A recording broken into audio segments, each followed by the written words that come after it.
एक नियम, एक जिंदगी और एक हिसाब। आज हम एक ऐसी कहानी की पड़ताल करने जा रहे हैं जिसने भारत की हायर एजुकेशन सिस्टम की नींव को हिलाकर रख दिया और शायद हमेशा के लिए बदल भी दिया। ये शब्द एक होनहार लॉ स्टूडेंट के थे। अपनी मौत से सिर्फ 3 महीने पहले लिखे गए। ये उसके आखिरी हताश शब्द थे। तो इस पूरी कहानी के केंद्र में है Sushant Rohilla, MIT law school में थर्ड ईयर के एक बेहद काबिल छात्र, एक बेहतरीन डिबेटर, मूट कोर्ट में हिस्सा लेने वाले, मतलब कॉलेज लाइफ में पूरी तरह से एक्टिव। अब इस टाइमलाइन को जरा ध्यान से देखिए। कैसे कुछ ही महीनों में दबाव बढ़ता चला गया। फरवरी में पहली अटेंडेंस वार्निंग आती है, अप्रैल में फाइनल वार्निंग और मई में उन्हें एग्जाम देने से ही रोक दिया जाता है। और उसके ठीक 3 महीने बाद ये दुखद घटना घट जाती है। और इस पूरी कहानी का जो सार है ना, वो इस एक नंबर में छिपा है, 43%। ये सुशांत की फाइनल अटेंडेंस थी और इसमें भी मूट कोर्ट जैसी एक्स्ट्रा करिकुलर एक्टिविटीज के लिए मिले 14% क्रेडिट को जोड़ लिया गया था।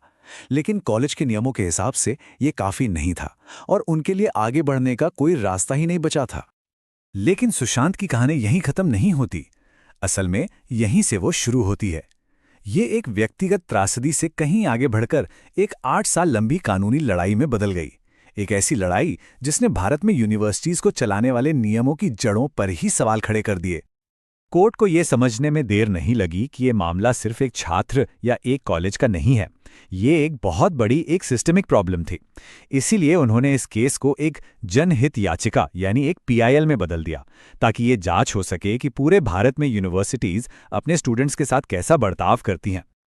इस स्लाइड से साफ पता चलता है कि कोर्ट की जांच का दायरा कितना बड़ा था। आईआईटीज, एम्स, डीटीयू, डीयू, देश के लगभग हर बड़े संस्थान को इस जांच के दायरे में लाया गया। ये सिर्फ एक लॉ स्कूल की बात नहीं थी, बल्कि ये पूरे देश की शिक्षा व्यवस्था के लिए एक हिसाब का वक्त था। कोर्ट का पूरा फैसला एक बुनियादी सवाल पर टिका था। एक तरफ नियमों की जरूरत और दूसरी तरफ स्टूडेंट्स के साथ निष्पक्ष और इंसानी तरीके से पेश आने की जरूरत। ये एक बहुत ही नाजुक बैलेंस बनाने जैसा था। और इस पूरे मामले के केंद्र में था ये नियम, बार काउंसिल ऑफ इंडिया का रूल नंबर 12। ये नियम देश भर के हजारों लॉ स्टूडेंट्स पर लागू होता है और ये कहता है कि एग्जाम में बैठने के लिए आपकी कम से कम 70% अटेंडेंस होनी ही चाहिए। और ये स्लाइड ये कोर्ट के न्यूएंस्ड व्यू को बहुत अच्छे से दिखाती है। देखिए, कोर्ट ने नियम को खत्म नहीं किया, लेकिन उसे लागू करने का तरीका पूरी तरह से बदल दिया। उन्होंने कहा कि हाँ, नियम जरूरी हैं, लेकिन उन्हें आंखें बंद करके लागू नहीं किया जा सकता। किसी को एग्जाम से रोकना ये आखिरी उपाय होना चाहिए, पहला नहीं।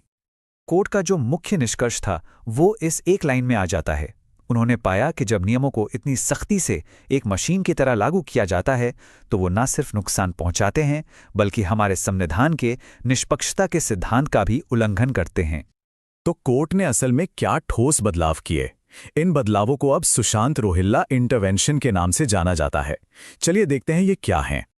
तो अब से हर यूनिवर्सिटी को ये 5 स्टेप प्रोसेस फॉलो करना ही होगा। मतलब अब सजा देने से पहले स्टूडेंट्स की मदद करने की जिम्मेदारी संस्थानों की है। उन्हें रेगुलर अपडेट्स देने होंगे, काउंसलिंग देनी होगी और सबसे जरूरी, स्टूडेंट को अपनी बात रखने का पूरा मौका देना होगा। दूसरा बड़ा सुधार कैंपस लेवल पर किया गया।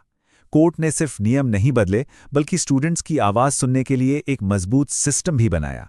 इसके लिए बनाई गई पावरफुल ग्रीवांस रिड्रेसल कमिटीज यानी जीआरसीज, जो स्टूडेंट्स की परेशानियों को असरदार तरीके से और हमदर्दी के साथ सुलझाएंगी। और ये नई कमेटीज पहले जैसी बिल्कुल नहीं है। इनमें अब स्टूडेंट्स के रिप्रेजेंटेटिव होंगे, ट्रेंड काउंसलर्स होंगे और उन्हें नेचुरल जस्टिस के सिद्धांतों को फॉलो करना होगा। ये सिर्फ एक दिखावा नहीं है, बल्कि एक ज्यादा सपोर्टिव और सबको साथ लेकर चलने वाले स्ट्रक्चर की तरफ एक बड़ा कदम है। तो आखिर में सवाल ये उठता है कि इस ऐतिहासिक फैसले का असर क्या है, इसकी विरासत क्या है? इस केस का सबसे बड़ा नतीजा ये है कि अब यूनिवर्सिटी की आज़ादी अनलिमिटेड नहीं है। कोर्ट ने एक नया लीगल स्टैंडर्ड सेट कर दिया है। हर इंस्टीट्यूट के नियम हमारे संविधान के मूल्यों यानी फेयरनेस, डिग्निटी और प्रोपोर्शनैलिटी के दायरे में होने चाहिए। ये फैसला एक साफ संदेश है कि कोई भी शिक्षण संस्थान कानून से ऊपर नहीं है। कोर्ट ने लोको पेरेंटिस के सिद्धांत पर बहुत जोर दिया, जिसका सीधा मतलब है माता पिता की जगह पर। इसका मतलब यह है कि संस्थानों का काम सिर्फ हुक्म चलाना नहीं, बल्कि सपोर्ट करना भी है।